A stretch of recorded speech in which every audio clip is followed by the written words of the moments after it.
ಆತ್ಮೀಯ ಸ್ಪರ್ಧಾ ಮಿತ್ರರೆಲ್ಲರಿಗೂ ಬಸವರಾಜ್ ಜನಕಟ್ಟಿ ಯೂಟ್ಯೂಬ್ ಚಾನಲ್ಗೆ ಸ್ವಾಗತ. ನಮ್ಮ ಸಂಸ್ಥೆ ಯುವರತ್ನ ಕರಿಯರ್ ಅಕಾಡೆಮಿ ಧಾರವಾಡ. ಈಗಾಗಲೇ ನಿಮ್ಗೆ ಹಾಸನ್ ರ್ಯಾಲಿ ಎಕ್ಸಾಮ್ ನಿಯರ್ ಬರ್ತಾ ಇದೆ. ಇನ್ನು 2-3 ದಿನಗಳಲ್ಲಿ ನೀವು ಪರೀಕ್ಷೆಯನ್ನು ಎದುರಿಸ್ತಾ ಇದ್ದೀರಿ.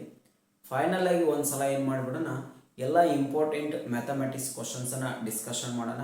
ನಮ್ಮ ಯುವರತ್ನ ಅಕಾಡೆಮಿಯಲ್ಲಿ ನಡೆದಂಥ ಮಾಡೆಲ್ ಎಕ್ಸಾಮ್ಸ್ಗಳನ್ನು ಈ ಒಂದು ವಿಡಿಯೋದೊಳಗೆ ಡಿಸ್ಕಷನ್ ಮಾಡ್ತಾ ಹೋಗ್ತೀನಿ. ಸೊ ಯಾರೆಲ್ಲ ಆಸಕ್ತ ವಿದ್ಯಾರ್ಥಿಗಳಿದ್ದೀರಿ, ಸೊ ವಿಡಿಯೋನ ತಪ್ಪದೆ ಕೊನೆವರೆಗೂ ನೋಡಿರಿ. ಸೊ ದ್ಯಾಟ್ ನಿಮ್ಗೆ ಏನೇನು ಇಂಪಾರ್ಟೆಂಟ್ ಕ್ವಶನ್ಸ್ ಬರ್ತಾವೆ ಒಂದು 1 by 1, ಇದೇನು ಚಾಪ್ಟರ್ ವೈಸ್ ಡಿಸ್ಕಷನ್ ಮಾಡೋದಿಲ್ಲ. ಸೊ ಹಾಗೆ ಓವರಾಲ್ ಆಗಿ ಮ್ಯಾಥಮೆಟಿಕ್ಸ್ ಕ್ವಶನ್ಸ್ ಯಾವ ರೀತಿ ಬರ್ತಾವೆ ಅವನ್ನೆಲ್ಲನೂ ಡಿಸ್ಕಷನ್ ಮಾಡ್ತಾ ಹೋಗೋಣ. ಸೊ ಎಲ್ಲರೂ ಇದ್ರೊಳಗೆ ಇನ್ವಾಲ್ವ್ ಆಗ್ರಿ ಅಂತ ಹೇಳ್ತಾ ನೇರವಾಗಿ ನಾವು ಸಬ್ಜೆಕ್ಟಿಗೆ ಹೋಗೋಣ. ಯಾವ ರೀತಿ ಪ್ರಶ್ನೆಗಳು ಬರ್ತಾವೆ, ನಮ್ಮ ಯುವರತ್ನ ಅಕಾಡೆಮಿಯಲ್ಲಿ ನಾವು ಮಾಡೆಲ್ ಎಕ್ಸಾಮ್ಸನ್ನು ಕಂಡಕ್ಟ್ ಮಾಡಿದ್ವಿ. ಸೊ ಆ ರೀತಿ ಆ ಮಾಡೆಲ್ ಎಕ್ಸಾಮ್ಸ್ ಕ್ವಶನ್ಸ್ ಎಲ್ಲಾನು ಡಿಸ್ಕಷನ್ ಮಾಡ್ತಾ ಹೋಗೋಣ. ಓಕೆ, ಇವಾಗ ಫಸ್ಟ್ ಕ್ವಶನ್ ನೋಡ್ರಿ ಯಾವ ರೀತಿ ಅದ. ಫಸ್ಟ್ ಕ್ವಶನ್ ಅನ್ನೋದು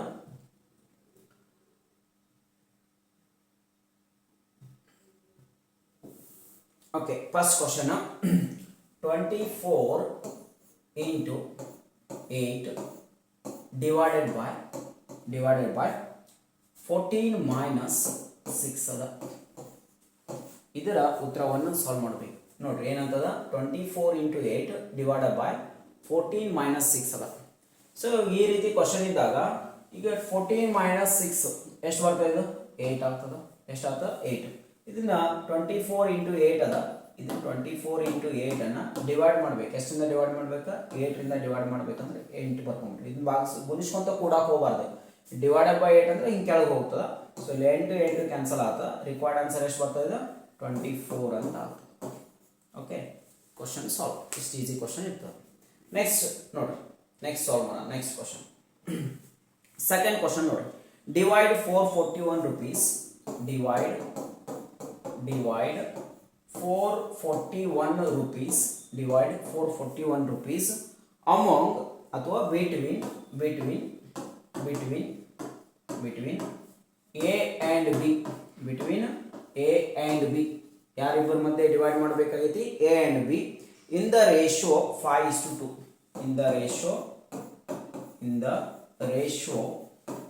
5:2. Then A gets. ಸೊ ಹಾಗಿದ್ರೆ ಎ ಎಷ್ಟು ರೊಕ್ಕ ಬರ್ತದೆ ಎಗೆ ಅಂತ ಹೇಳಿ. ಸೊ ಇವಾಗ ಭಾಳ ಸಿಂಪಲ್ ಕ್ವಶನ್ ಅದ. ನಾವು 441 ರೂಪಾಯಿಯನ್ನು ಡಿವೈಡ್ ಮಾಡಬೇಕಾಗಿದೆ. In the ratio 5:2.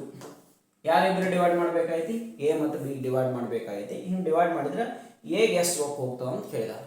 ಸೊ ಭಾಳ ಸಿಂಪಲ್. ಹೆಂಗೆ ಸಾಲ್ವ್ ಮಾಡ್ಬೋದು ಅಂದ್ರೆ, ರೇಷಿಯೋ ಕೊಟ್ಟ ಡಿವೈಡ್ ಮಾಡೋದು ಭಾಳ ಈಸಿ. 5:2 ಬರ್ಕೋಬೇಕು ರೇಷಿಯೋ. ಇದು ಎ ರೇಷಿಯೋ, ಇದು ಬಿ ರೇಷಿಯೋ. ಹಂಚಬೇಕಾಗಿರೋ ಹಣ ಎಷ್ಟದು, 441 ಅದ. 441 ಬರ್ಕೋಬೇಕು. ಸೊ ಇವೆರಡು ಕೂಡಿಸ್ಬೇಕು. ರೇಷಿಯೋ ಎರಡು ಕೂಡಿಸ್ಬೇಕು. 5 + 2 ಅಂದ್ರೆ ಎಷ್ಟು ಆಗ್ತದಪ್ಪ, ಇದು 7 ಆಗ್ತದೆ. ಇಲ್ಲಿ 7 ಬರ್ಕೊಳ್ತೀನಿ. ಇಂಟು ಇದಕ್ಕೆ ಮತ್ತೆ ಇಂಟು ಮಾಡಬೇಕು. ಎಷ್ಟರಲ್ಲೇ ಇದು ಗುಣಾಕಾರ ಮಾಡ್ಬೇಕಂದ್ರೆ ನೀವು ಯಾರ್ದು ಅಮೌಂಟ್ ಕೇಳ್ತಾರೆ ಇಲ್ಲಿ, ಎ ಗೆಟ್ಸ್. ಎಗೆ ಎಷ್ಟು ಅಮೌಂಟ್ ಹೋಗ್ತದೆ ಅಂತ ಕೇಳ್ತಾರೆ. ಎಗೆ ಎಷ್ಟು ಅಮೌಂಟ್ ಹೋಗ್ತದೆ ಅಂತ ಕಂಡುಹಿಡಿಬೇಕಾದ್ರೆ ಎ ರೇಷಿಯೋ ಯಾವ್ದು ಇಲ್ಲಿ 5 ಐತಿ. ಇಂಟು 5ರಲ್ಲಿ ಗುಣಾಕಾರ ಮಾಡಿ. ಇಂಟು ಎಷ್ಟು ಮಾಡ್ತೀರಿ, 5. ಈಗ ಸಿಂಪ್ಲಿಫಿಕೇಶನ್ ನೋಡ್ರಿ. 7 1 7, 7 6 42. ಸೊ ಹಂಗಿದ್ರೆ ಇಲ್ಲಿ 42 ಕಳಿತೀರಿ.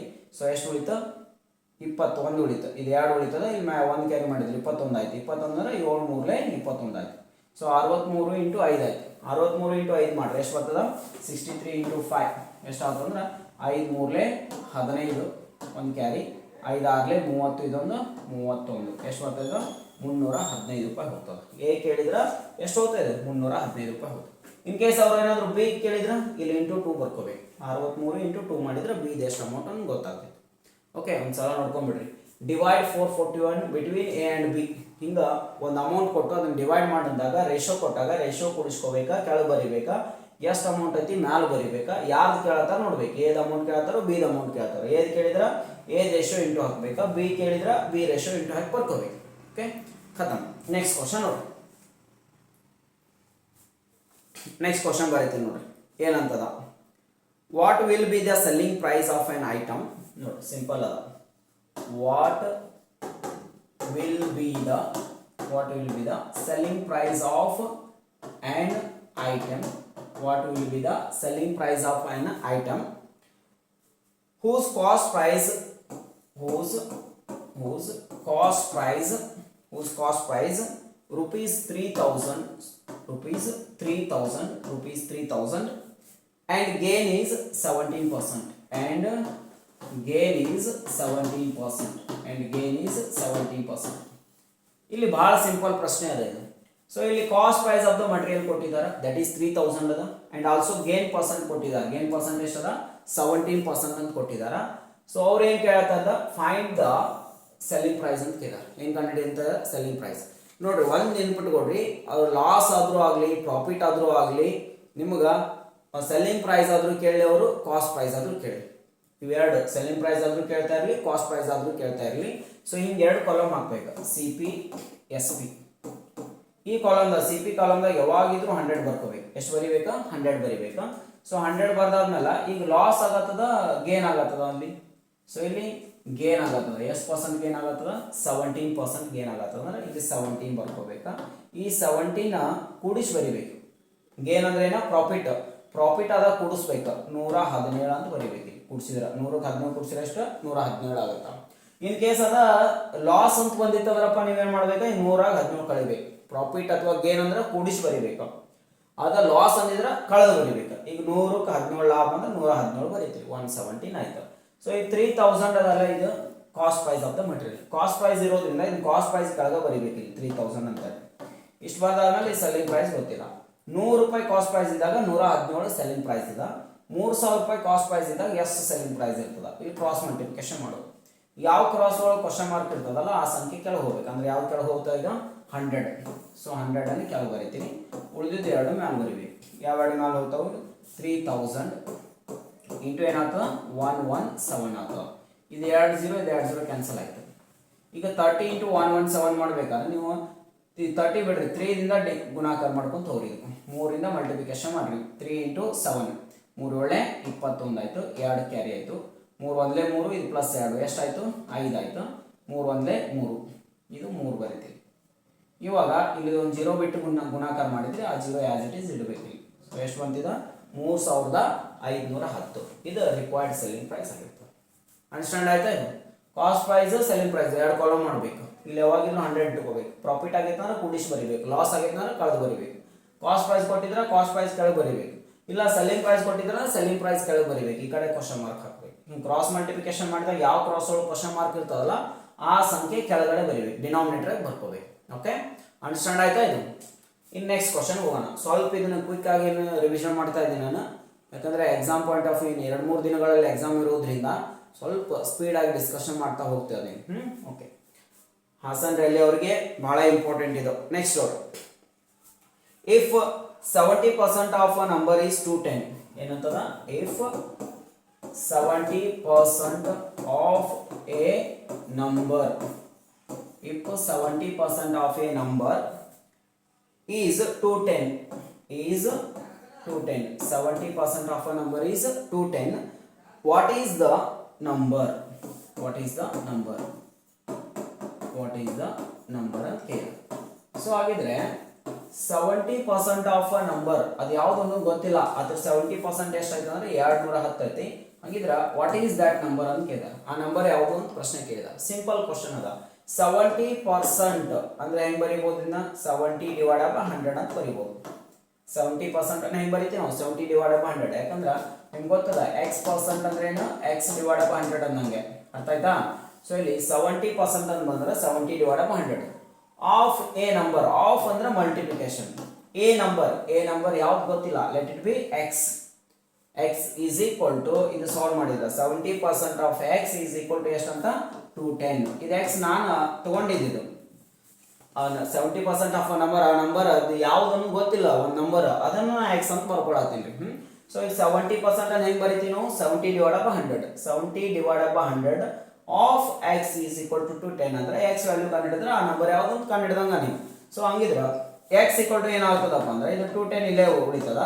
ಈ ಎರಡು ಈ ಕಡೆ ಟ್ರಾನ್ಸ್ಫರ್ ಆಗ್ತವ. ಈ ಕಡೆ ಹೋದ್ರೆ ಸಮಚಿಹ್ನೆಯ ಒಂದು ಬದಿಯಿಂದ ಇನ್ನೊಂದು ಬದಿಗೆ ಹೋದ್ರ ಭಾಗಾಕಾರ ಇದ್ದ ಗುಣಾಕಾರ ಆಗ್ತದ, ಗುಣಾಕಾರ ಇದ್ದ ಭಾಗಾಕಾರ ಆಗ್ತದ. ಅಂದ್ರೆ ಇಲ್ಲಿ ಮ್ಯಾಲ ಇದ್ದಿದ್ದು ಕೆಳಗೆ ಹೋಗ್ತದ, ಕೆಳಗಿದ್ದ ಮ್ಯಾಲ ಹೋಗ್ತದ. ಅಂದ್ರೆ 70 ಮ್ಯಾಲ ಐತಿ, ಈಗ ಅದೆಲ್ಲ ಹೋಗ್ತದ, ಕೆಳಗೆ ಬರ್ತದ. 100 ಕೆಳಗೆ ಐತಿ, ಅದೆಲ್ಲ ಹೋಗ್ತದೆ, ಮ್ಯಾಲ ಹೋಗ್ತದ. ಸಮಚಿಹ್ನೆ ಇನ್ನೊಂದು ಬದಿಗೆ ಬಂದೈತಿದ್ರಿಂದ. ಈಗ ಸಿಂಪ್ಲಿಫಿಕೇಶನ್ ಮಾಡಿದ್ದೆ 0 ಈ 0 ಹೋಯ್ತಪ್ಪ 7 ಐತಿ 7 ಮಗೆ 21 ಐತಿ 7 ಒಂದಲೇ 7 ರೀ 7 ಮೂರಲೇ 21 ಬರೀತೀರಿ 3 ಆಯ್ತು 3 ಇಂಟು 100 ಅಂದರೆ ಎಷ್ಟು ಆಗ್ತದೆ 300 ಅಂತ ಆಗ್ತದೆ ಸೊ ಆ ನಂಬರ್ ಯಾವುದಪ್ಪ ಅಂದರೆ 300 ಸೊ 70% ಆಫ್ 300 ಈಸ್ 210 ಅಂತ ಆಗ್ತದೆ ಓಕೆ ಈ ಟೈಪ್ ಕ್ವಶನ್ಸ್ ಯೂಶುವಲ್ ಆಗಿ ಕೇಳ್ತಿರ್ತಾನೆ ಇನ್ನೇನು ಮಾಡಿರಿ ಪ್ರಾಕ್ಟೀಸ್ ಮಾಡಿ ಇಟ್ಕೊಡ್ರಿ ನೆಕ್ಸ್ಟ್ ಕ್ವಶನ್ ನೋಡಿ ನೆಕ್ಸ್ಟ್ ಕ್ವಶನ್ ಡಿಸ್ಕಷನ್ ಮಾಡೋಣ ಏನಂತದ perimeter of circle is 88 centimetre perimeter of circle ಕೊಟ್ಟಿದ್ದಾರೆ perimeter of circle is 88 centimetre perimeter of a circle is 88 centimetre find the radius ಅಂತ ಕೊಟ್ಟಿದ್ದಾರೆ ಏನು ಕಂಡುಹಿಡಿದಾರ find the radius so we have to find here radius ಕಂಡುಹಿಡಿಬೇಕು circle ಬಗ್ಗೆ ನೋಡಬೇಕಾದ್ರೆ ನಿಮಗೆ ಮುಖ್ಯವಾಗಿ ಇವು ಇಷ್ಟು ಫಾರ್ಮುಲಾ ಗೊತ್ತಿರಬೇಕು ಆಲ್ರೆಡಿ ಫಾರ್ಮುಲಾ ನೆನಪಿಡ್ಲೇಬೇಕು ನೀವೀಗ ಏರಿಯಾ ಈಕ್ವಲ್ ಟು ಏನಂತದ 5r² area of circle equal to ಏನು 5r² then perimeter of circle equal to ಏನು 2πr perimeter of circle equal to ಏನು 2πr ನಿಮಗೆ ಏನು ಬೇಕಾಗೈತಿ ರೇಡಿಯಸ್ ಬೇಕಾಗೈತಿ ಇಲ್ಲಿ ಕೊಟ್ಟಿರುವಂತ ಕ್ವಶನ್ ಒಳಗ ಏನು ಕೊಟ್ಟಿದ್ದಾರೆ ಪ್ರಶ್ನೆ ಒಳಗೆ ನೋಡ್ಕೋಬೇಕು ಏನು ಕೊಟ್ಟಿದ್ದಾರೆ ಇಲ್ಲಿ perimeter of circle is given that is 88 centimetre ಎಷ್ಟು ಕೊಟ್ಟಿದ್ದಾರಪ್ಪ ಇಲ್ಲಿ 88 ಸೆಂಟಿಮೀಟರ್ ಪೆರಿಮೀಟರ್ ಅದ ಅಂತ ಕೊಟ್ಟಿದ್ದಾರೆ ಸುತ್ತಳತೆ ಅಂದ್ರೆ ಪೆರಿಮೀಟರ್ ಅಂದ್ರೆ ಈ ಫಾರ್ಮುಲಾ ತಗೋಬೇಕು ಈಗ 2πr ಇದು ಸಾಲ್ವ್ ಮಾಡಿದ್ರೆ ಎಷ್ಟು ಅಂತ ಕೊಟ್ಬಿಟ್ಟಾರ ಅವ್ರು ಎಷ್ಟೈತಿ 88 ಐತಿ ಅಂತ ಕೊಟ್ಟಾರ ನಿಮ್ಗೆ ಏನು ಬೇಕಾಗೈತಿ ಈಗ r ವ್ಯಾಲ್ಯೂ ಬೇಕಾಗೈತಿ ಯಾವ ವ್ಯಾಲ್ಯೂ ಬೇಕಾಗೈತಿ r value so radius value ಬೇಕಾಗೈತಿ ರೇಡಿಯಸ್ ಈಕ್ವಲ್ ಟು ಏನು 88 ಡಿವೈಡೆಡ್ ಬೈ ಇದು 25 ಈ ಕಡೆ ಹೋದ್ರೆ ಇದೇನಾಗ್ತದೆ ಡಿವೈಡೆಡ್ ಬೈ ಆಗ್ತದೆ 25 ಅಂತ ಬರ್ತದೆ ಸೊ ಆಲ್ರೆಡಿ 5 ವ್ಯಾಲ್ಯೂ ಗೊತ್ತದ ನಿಮ್ಗೆ 5 ವ್ಯಾಲ್ಯೂ ಗೊತ್ತಿರಲಿಲ್ಲ 5 ವ್ಯಾಲ್ಯೂ ಎಷ್ಟು ತಗೋಬೇಕಂದ್ರೆ 22/7 ಸೊ ಹಂಗಿದ್ರೆ ಇದು 88 ಆಸ್ ಇಟ್ ಈಸ್ ಬರ್ಕೋತೀರಿ ಇದೇನಾಗ್ತದೆ 2 ಬರೀತೀರಿ ಇಂಟು 22/7 ಆಯ್ತು ಇದು 7 ಅದಲ್ಲ ಇದೇನಾಗ್ತದ ಮ್ಯಾಲ್ ಟ್ರಾನ್ಸ್ಫರ್ ಆಗ್ತಾವ ಒಂದು ಸೆಕೆಂಡ್ ರಿಅರೇಂಜ್ ಮಾಡಿ ಬರೋಣ ಏನಾಗ್ತದ 88 ಇಂಟು 7 ಡಿವೈಡೆಡ್ ಬೈ 2 ಇಂಟು 22 ಆಗ್ತದೆ ಹೌದಾ ಸೊ ಇವಾಗ 22 1s 22 4s 4 88 2 ಒಂದೇ 2 2 4 2 ಇಂಟು 7 ಎಷ್ಟು ಆಗ್ತದೆ 14 ಅಂತ ಬರ್ತದೆ ಆನ್ಸರ್ ಎಷ್ಟು ಬರಬೇಕಿದೆ 14 ಸೆಂಟಿಮೀಟರ್ ಆಗುತ್ತೆ ನೋಡ್ರಿ ಪೆರಿಮೀಟರ್ ಕೊಟ್ಟು ರೇಡಿಯಸ್ ಕೇಳಿದಾಗ 2πr = 88 ಅಂತ ತಗೋಬೇಕಾ r is equal to ಏನಾದ 2π ಈ ಕಡೆ ಟ್ರಾನ್ಸ್ಫರ್ ಆದ್ರೆ ಡಿವೈಡೆಡ್ ಬೈ ಆಗ್ತದ ಸೊ 88 ಇಲ್ಲೇ ಉಳಿತದ 2 ಇಲ್ಲೇ ಇರ್ತದ 5 ವ್ಯಾಲ್ಯೂ ಸಬ್ಸ್ಟಿಟ್ಯೂಟ್ ಮಾಡಬೇಕು 5 ವ್ಯಾಲ್ಯೂ ಎಷ್ಟು 22/7 ಈ ಬೈ 7 ಇದ್ದು ಮ್ಯಾಲೆ ಹೋಗ್ತದ ಸೊ ಏನಾಗ್ತದೆ 7 ಮ್ಯಾಲೆ ಹೋಗ್ತದ 88 ಇಂಟು 7 ಆಯ್ತು ಇಲ್ಲಿ 2 ಇಂಟು 22 ಐತಿ 22 ಒಂದೇ 22 4 88 ಇನ್ನು 2 ಐತಿ ಇಲ್ಲಿ 2 ಒಂದೇ 2 4 ಇಲ್ಲಿ 2 ಉಳಿತು ಇಲ್ಲಿ 7 ಉಳಿತು 2 ಒಳ್ಳೆ ಎಷ್ಟು ಆಗ್ತದೆ 14 ಆಗ್ತದೆ ಅರ್ಥ ಆಗ್ಯದಲ್ಲ ಇದು ಓಕೆ ಇನ್ನು ನೆಕ್ಸ್ಟ್ ಕ್ವಶನ್ ರಿವಿಷನ್ ಮಾಡೋಣ ನೆಕ್ಸ್ಟ್ ಕ್ವಶನ್ ಏನದ ನೋಡಿ ಭಾಳ ಸಿಂಪಲ್ ಪ್ರಶ್ನೆಗಳು ಬರ್ತಾವೆ ನಿಮ್ಮ ಎಕ್ಸಾಮ್ಗೆ ಬಟ್ ಅದನ್ನ ಪ್ರಾಕ್ಟೀಸ್ ಮಾಡಿ ಇಟ್ಕೊಳ್ಬೇಕಷ್ಟೇ ನೀವು ನೆಕ್ಸ್ಟ್ ಕ್ವಶನ್ ನೋಡ್ರಿ the length of bridge find the length of bridge ಈಗ ತಡ್ರಿ a train of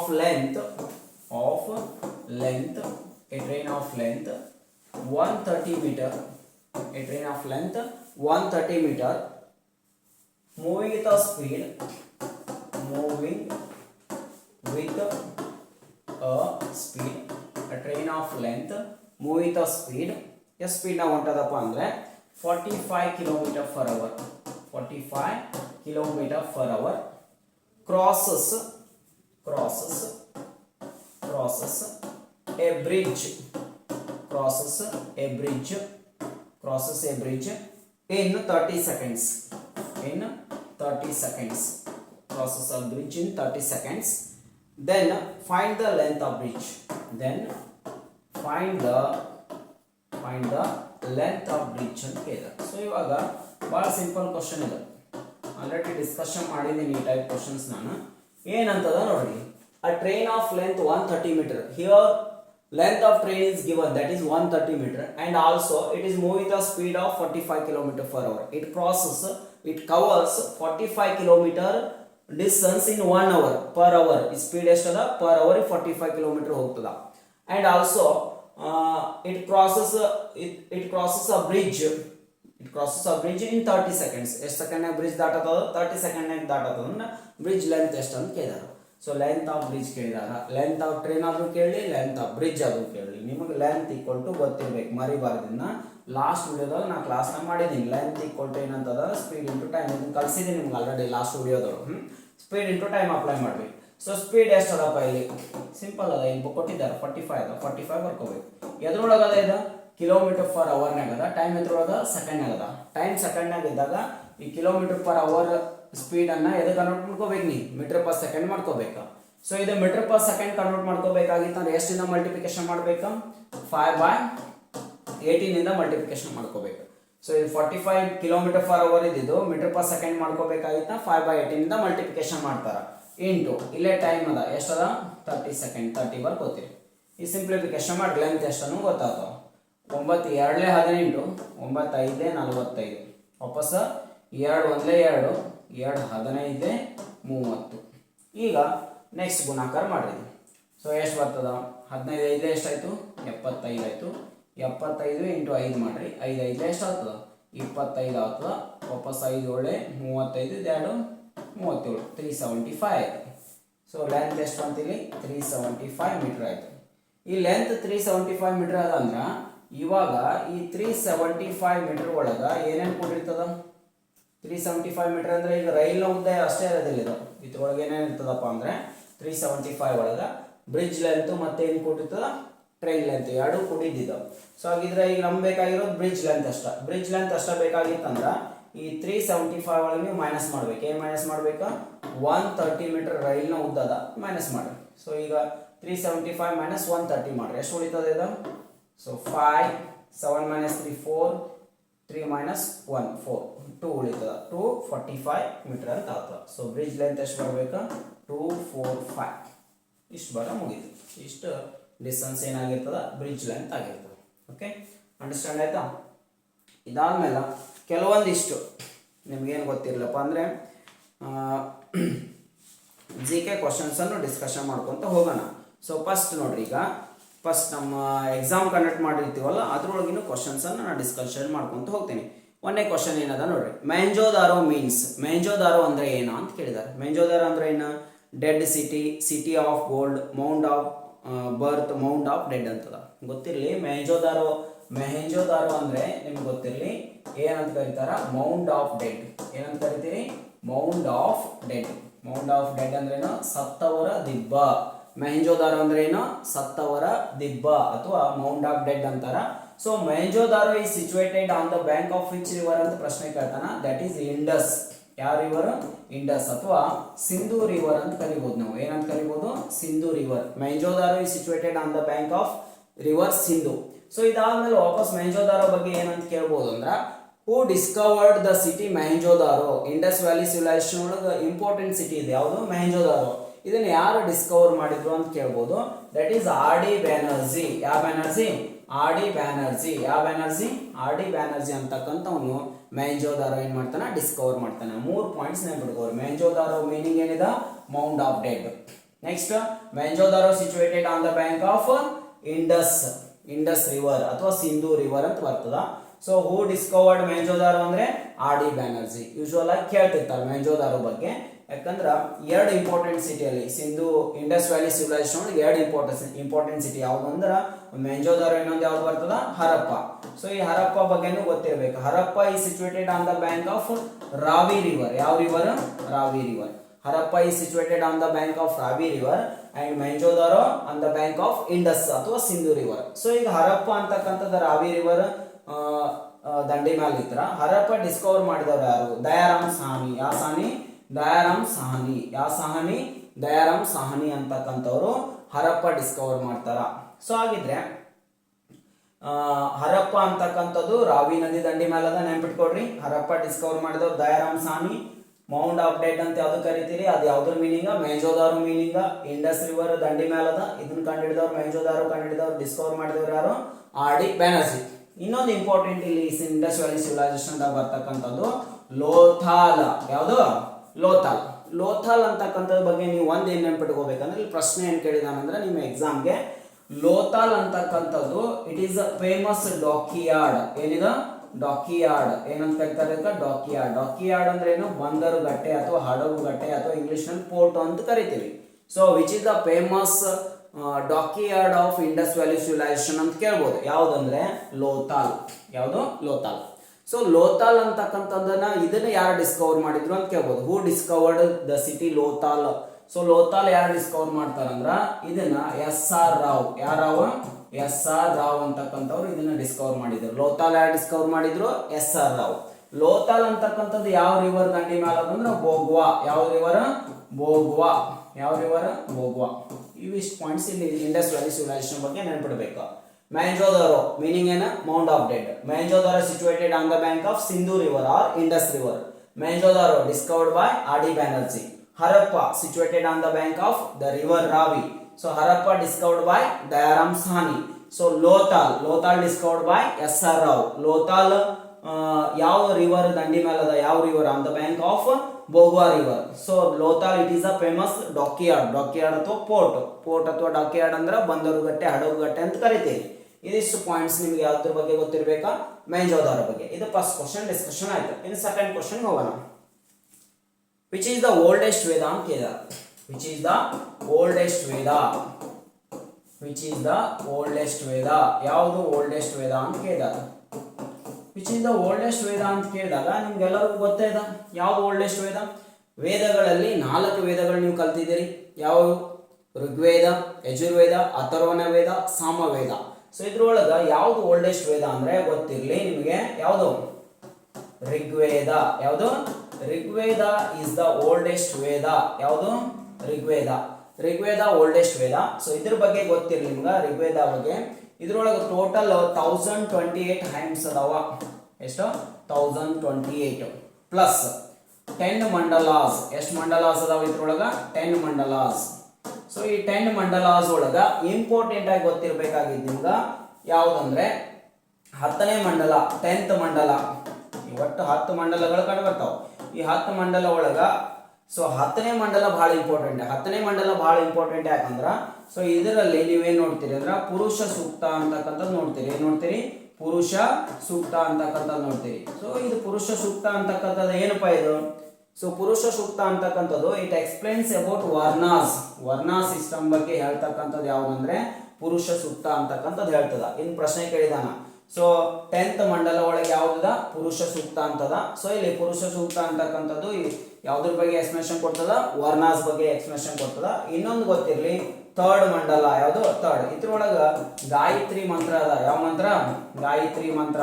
so Gayatri ಮಂತ್ರ ಯಾವ ವೇದ ಒಳಗೆ ಕಂಡು ಬರ್ತದ ಅಂತಾನು ಪ್ರಶ್ನೆ ಕೇಳಿದಾನ. ಸೊ ಗಾಯತ್ರಿ ಮಂತ್ರ ಈಸ್ ಇನ್ ಋಗ್ವೇದ. ಯಾವ ವೇದ ಒಳಗದ? ಋಗ್ವೇದ ಒಳಗದ. ಋಗ್ವೇದ ಬಗ್ಗೆ ಕೇಳ್ತಕ್ಕಂಥ ಪ್ರಶ್ನೆ ನಿಮ್ಮ ಎಕ್ಸಾಮ್ ಕೇಳ್ತಕ್ಕಂಥದ್ದು which is oldest Veda? Rigveda.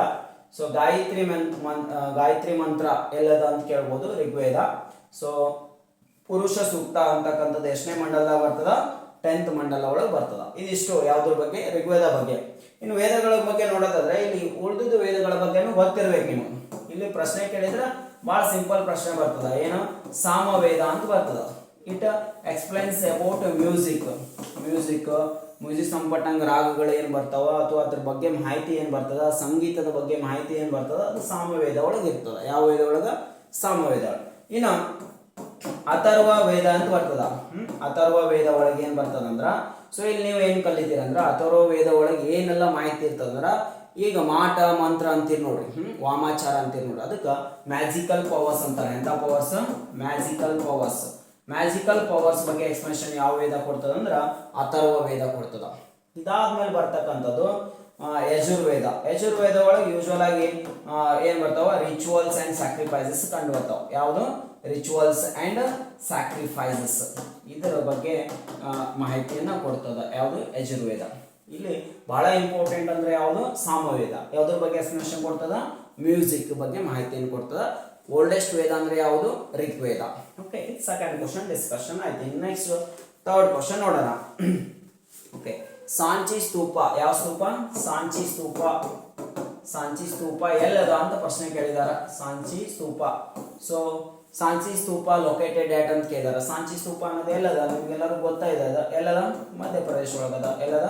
Madhya Pradesh ಒಳಗೆ ಸಾಂಚಿ ಸ್ತೂಪ ಅದ. ಹಿಂಗೆ ನೆನ್ಪಿಟ್ಕೊಡ್ರಿ. ದಿಲ್ವಾರ ಟೆಂಪಲ್ಸ್ ಬಗ್ಗೆ ಪ್ರಶ್ನೆ ಕೇಳಿದಾನ.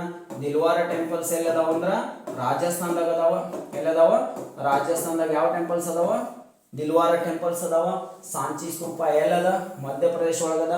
ಖುಜ್ರಾಹೋ ಟೆಂಪಲ್ಸ್ ಎಲ್ಲದಾವ ಅಂತ ಪ್ರಶ್ನೆ ಕೇಳಿದಾನ. ಖುಜ್ರಾಹೋ temples is also in Madhya Pradesh. Madhya Pradesh ಒಳಗ ಖುಜ್ರಾಹೋ ಟೆಂಪಲ್ಸ್ ಅದಾವ. ಮಧ್ಯಪ್ರದೇಶದ ಪನ್ನಾ ಅಂತಕ್ಕಂಥದ್ದು important national park. So Panna ಅಂತಕ್ಕಂಥದ್ದು ಇಂಪಾರ್ಟೆಂಟ್ ನ್ಯಾಷನಲ್ ಪಾರ್ಕ್. ಇದು ಎಲ್ಲದ? ಮಧ್ಯಪ್ರದೇಶ ಒಳಗದ. ಪನ್ನಾ ಒಳಗೆ ಏನದ? ವಜ್ರದ ಗಣಿಗಾರಿಕೆ ಅದ. ಇದನ್ನು ನೆನ್ಪಿಟ್ಕೊಡ್ರಿ. ಡೈಮಂಡ್ ಇರ್ತಕ್ಕಂಥದ್ದು ಎಲ್ಲಂದ್ರ ಮಧ್ಯಪ್ರದೇಶದ ಪನ್ನಾ ಅಂತಕ್ಕಂಥ ಸ್ಥಳದಲ್ಲಿ ವಜ್ರ ಗಣಿಗಾರಿಕೆ ಅದ. ಸಾಂಚಿ ಸ್ತೂಪ ಎಲ್ಲದ? ಮಧ್ಯಪ್ರದೇಶದಾಗ ಅದ. ಖುಜ್ರಾಹೋ ಟೆಂಪಲ್ ಎಲ್ಲದ? ಅದು ಮಧ್ಯಪ್ರದೇಶನಾಗ ಅದ. ದಿಲ್ವಾರ ಟೆಂಪಲ್ಸ್ ಎಲ್ಲಿ ಕಂಡು ಬರ್ತಾವ? ರಾಜಸ್ಥಾನದಾಗ ಕಂಡು ಬರ್ತಾವ. ದಿಲ್ವಾರ ಟೆಂಪಲ್ಸ್ ಗೊತ್ತಿರಲಿ ಯಾವುದ್ರ ಬಗ್ಗೆ ಇವು ಎಕ್ಸ್ಪ್ಲನೇಷನ್ ಕೊಡ್ತಾವ ಅಂದ್ರೆ ಯಾವುದ್ರ ಧರ್ಮಕ್ಕೆ ಸಂಪಟ್ಟಿದ್ದು ಅಂದ್ರೆ ಇವು ಜೈನ್ ಧರ್ಮಕ್ಕೆ ಸಂಪಟ್ಟಂತ ಟೆಂಪಲ್ಸ್. ಯಾವುವು? ದಿಲ್ವಾರ ಟೆಂಪಲ್ಸ್. ಓಕೆ, ಇದಿಷ್ಟು ನೋಡಿದ್ವಿ. ಈಗ who was the founder of Indian National Congress? Next question ಅದ. Who was the founder of Indian National Congress ಅಂತ ಕೇಳಿದಾರ. ಇಂಡಿಯನ್ ನ್ಯಾಷನಲ್ ಕಾಂಗ್ರೆಸ್ಗೆ ಶಾರ್ಟ್ ಆಗಿ INC ಅಂತ ಕರಿತೀವಿ. Who was the founder of Indian National Congress ಅಂದ್ರೆ ಗೊತ್ತಿರಲಿ ನಿಮಗೆ. AO ಅಂತ ಬರ್ತಾನ. ಯಾರು? AO Hume is a retired IAS officer. He is the founder of INC. So INC founder ಯಾರಂದ್ರೆ AO Hume.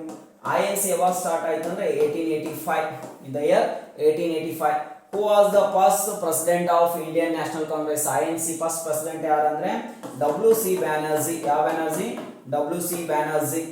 ಉಮೇಶ್ ಚಂದ್ರ ಬ್ಯಾನರ್ಜಿ ಅಂತ ಕರಿತೀರಿ. INC ಬಗ್ಗೆ ಯೂಶುವಲ್ ಆಗಿ ಪ್ರಶ್ನೆ ಬರ್ತಿತ್ತು, ನೆನ್ಪಿಟ್ಕೋರಿ. INC ಫೌಂಡರ್ ಯಾರು? AO Hume. INC ಸ್ಟಾರ್ಟ್ ಆಗಿದ್ದ ಇಯರ್ ಯಾವಾಗ? 1885. So INC Indian National Congress first president ಯಾರಾಗಿದ್ರು? WC ಬ್ಯಾನರ್ಜಿ. ಇಲ್ಲಿ INC ಬಗ್ಗೆ ಮುಖ್ಯವಾಗಿ ಮತ್ತೆ ನೋಡೋದಾದ್ರ ಇಂಡಿಯನ್ ನ್ಯಾಷನಲ್ ಕಾಂಗ್ರೆಸ್ INC ಅದಲ್ಲ, ಇದ್ರದ ಪ್ರೆಸಿಡೆಂಟ್ ಆದಂತ ಮೊದಲ ಮಹಿಳೆ. Who was the first president of Indian, first woman president of Indian National Congress. So ಯಾರು ಬರ್ತಾರಂದ್ರೆ ನೆನ್ಪಿಟ್ಕೊಡ್ರಿ, ಆನಿ ಬೆಸೆಂಟ್. ಯಾವ ಬೆಸೆಂಟ್? ಆನಿ ಬೆಸೆಂಟ್ ಇದ್ದವರು ಫಸ್ಟ್ ಏನಾಗಿರ್ತಾರ? ವುಮನ್ ಪ್ರೆಸಿಡೆಂಟ್ ಆಗ್ತಾರ. ಇಲ್ಲೇ ಮುಂದುವರೆದು ಯಾವ ರೀತಿ ಪ್ರಶ್ನೆ ಕೇಳ್ಬೋದು ಅಂದ್ರ first Indian woman to become president of INC ಅಂತ ಕೇಳ್ಬೋದು. ಫಸ್ಟ್ ಇಂಡಿಯನ್ ವುಮನ್ ಯಾರಂದ್ರೆ ಸರೋಜಿನಿ ನಾಯ್ಡು. ಯಾವ Naidu? Sarojini Naidu. She is the first Indian woman to become president of INC. Nightingale of India ಅಂತ ಕರಿತೀರಿ ಸರೋಜಿನಿ ನಾಯ್ಡು ಅವರಿಗೆ. First lady governor of India ಅಂದ್ರೆ ಯಾರು ಬರ್ತಾರ? ಸರೋಜಿನಿ ನಾಯ್ಡು ಅವರು ಬರ್ತಾರ. ಉತ್ತರ ಪ್ರದೇಶದ ರಾಜ್ಯದಲ್ಲಿ ಏನಾಗಿದ್ರು ಫಸ್ಟ್ ಗವರ್ನರ್ ಆಗಿದ್ದ ಯಾರಂದ್ರೆ, ಫಸ್ಟ್ ಮಹಿಳೆ ಗವರ್ನರ್ ಆಗಿದ್ದ ಯಾರಂದ್ರೆ ಸರೋಜಿನಿ ನಾಯ್ಡು. ಸೊ ಇದಿಷ್ಟು ಗೊತ್ತಿರಲಿ. ಇನ್ನೊಂದು ಇಲ್ಲಿ INC ಬಗ್ಗೆ ಇನ್ನೊಂದು ಪಾಯಿಂಟ್ ನೆನ್ಪಿಟ್ಕೋರಿ. ಗಾಂಧೀಜಿ ಅವರು ಒಂದೇ ಒಂದು ಅಧಿವೇಶನದ ಅಧ್ಯಕ್ಷತೆಯನ್ನು ವಹಿಸ್ಕೊಳ್ತಾರ. ಸೊ ಆ ಅಧಿವೇಶನ ಯಾವ್ದಂತ ಕೇಳ್ತಾರ. ಸೊ ಅದು ಗೊತ್ತಿರಲಿ. ನಮ್ಮ ಬೆಳಗಾವಿ. ಯಾವ ಬೆಳಗಾವಿ? ನಮ್ಮ ಬೆಳಗಾವಿ. 1924ರಲ್ಲಿ ನಡೆದಂತ ಅಧಿವೇಶನ ಬೆಳಗಾವಿ ಸೆಷನ್. ಯಾವ session? Belagavi session. President by Mahatma Gandhiji. So Mahatma Gandhiji ಅವರ ಅಧ್ಯಕ್ಷತೆ ವಹಿಸಿಕೊಂಡಂತ ಅಧಿವೇಶನ ಯಾವುದಂದ್ರೆ 1924ರ ಬೆಳಗಾವಿ ಅಧಿವೇಶನ. ಸೊ ಇದನ್ನ ನೆನ್ಪಿಟ್ಕೋಬೇಕು. ಮಹಾತ್ಮ ಗಾಂಧೀಜಿ ಒಂದೇ ಒಂದು ಅಧ್ಯಕ್ಷತೆ ವಹಿಸ್ಕೊಳ್ತಾರ. ಸೊ ಇದು ಮಹಾತ್ಮ ಗಾಂಧೀಜಿ ಅವ್ರದ್ದು ಅಧಿವೇಶನದ ಅಧ್ಯಕ್ಷತೆ ವಹಿಸ್ಕೊಂಡಿದ್ದು. ಓಕೆ, ಸೊ ಇದು 1924. ಇನ್ನು ಬಹಳಷ್ಟು ಪ್ರಶ್ನೆಗಳನ್ನ INC ಬಗ್ಗೆ ನಾವು ಕೇಳ್ಬೋದು. ಆದ್ರೆ ಮುಖ್ಯವಾಗಿ ಇಷ್ಟು ಗೊತ್ತಿರಲಿ. Started by AO Hume in the year 1885. First president WC Banerjee. First woman president Annie Besant.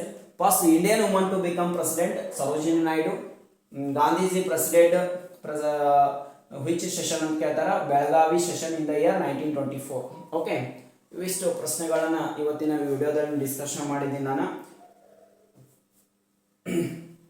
Next ವಿಡಿಯೋದೊಳಗೆ ಇನ್ನೊಂದಿಷ್ಟು ಪ್ರಮುಖವಾದ ಪ್ರಶ್ನೆಗಳನ್ನ ನಿಮ್ಮ ಜೊತೆಗೆ ಡಿಸ್ಕಷನ್ ಮಾಡ್ತೀನಿ ಅಂತ ಹೇಳ್ತಾ, ಈಗಾಗಲೇ ನಮ್ಮ ಸಂಸ್ಥೆ ಯುವರತ್ನ ಕರಿಯರ್ ಅಕಾಡೆಮಿಯಲ್ಲಿ PC ಬ್ಯಾಚ್ ಕೂಡ ಪ್ರಾರಂಭವಾಗಿದೆ. ಸೊ ಈಗ ಹೆಂಗೆ ಆರ್ಮಿಗೆ ನಾವು ಟ್ರೈನಿಂಗ್ ಕೊಡ್ತಾ ಇದ್ದೀವಿ, ಬೆಳಗ್ಗೆ 6ರಿಂದ ರಾತ್ರಿ 12ವರೆಗೂ ಕೂಡ PC ಎಕ್ಸಾಮ್ ಸಂಬಂಧಪಟ್ಟ ಹಾಗೆ ಕೋಚಿಂಗನ್ನು ನಡೆಸ್ತಾ ಇದ್ದೀವಿ.